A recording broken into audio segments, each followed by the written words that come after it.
When India achieved independence on August 15, 1947, only 60% of India's land was under government's control.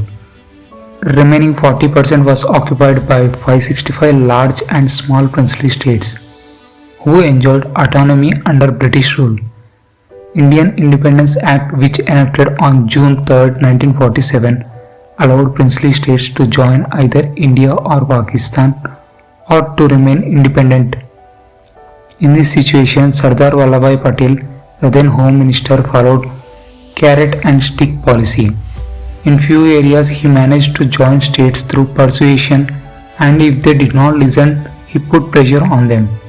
On the other hand, Mountbatten, last Viceroy of India, also helped to join kingdoms of Travancore, Bhopal, Jodhpur by signing Instrument of Accession. Like this, they were able to manage merger of almost all states into Indian Union. But few states like Junagadh, Kashmir, Hyderabad became a headache to the Indian government. Though they got merged by the end of 1948, they created huge challenges. Today, let us learn how Hyderabad state merged into Indian Union. At that time, Hyderabad state consisted of present-day Telangana region, Kalyana Karnataka region of Karnataka and Marathwada region of Maharashtra. It was ruled by last ruler of Asaf Jahi dynasty or Nizam dynasty, Mir Usman Ali Khan. He is regarded as richest man and also got featured on cover page of Time magazine at one point of time. Nizam Mir Usman Ali Khan did not want himself to be merged either with India or Pakistan.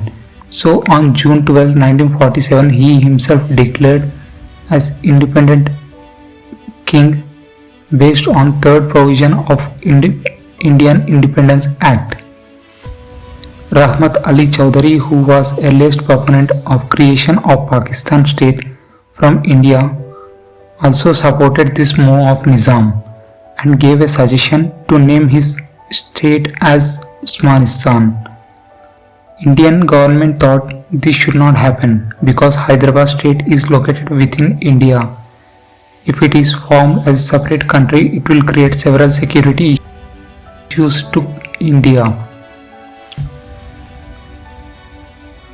So in November 1947, Indian government made a standstill agreement with Nizam that they will allow him to rule the kingdom, but he need to follow certain conditions, which include: he should act like an affiliated kingdom. It needs to cooperate with Government of India. Nizam can have control on all departments except defense, transport, external affairs, communication, which will be placed under control of Government of India, and also allow circulation of Indian currency and Indian banks companies to spread their business in Hyderabad state. But Nizam started violating all of these conditions within no matter of time. He also made defense agreements with France, took loan from Pakistan and bought weapons secretly from Australia.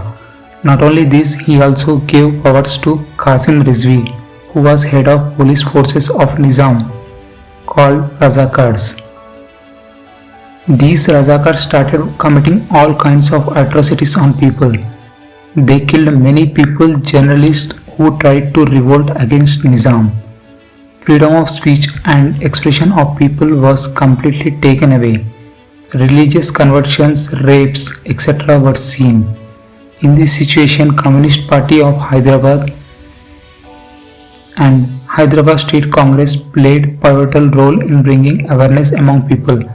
Hyderabad State Congress held meetings to expose atrocities of Razakars and also hoisted Indian flags in many areas.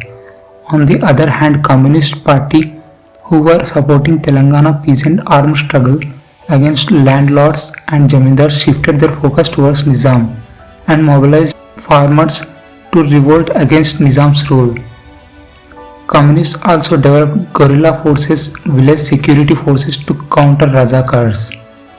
When the situation is shaping worse, Indian government started involving in this Sardar Vallabhbhai Patel deployed Indian Armed Forces and named it as Operation Polo. It started on September 13, 1948 under Chief Commander Rajendra Singh Jadeja.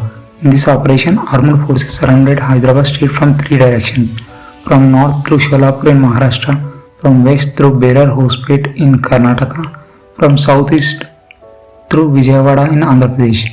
Within 4 days of operation, Nizam's police surrendered themselves to Indian Army, and on September 17, Hyderabad state became part of independent India. It is today celebrated as Telangana National Integration Day in Telangana, Kalyana Karnataka Liberation Day, Marathwada Liberation Day in Kalyana Karnataka region of Karnataka and Marathwada region of Maharashtra respectively. If you liked the video, press the thumbs up button. For more updates, subscribe to the channel.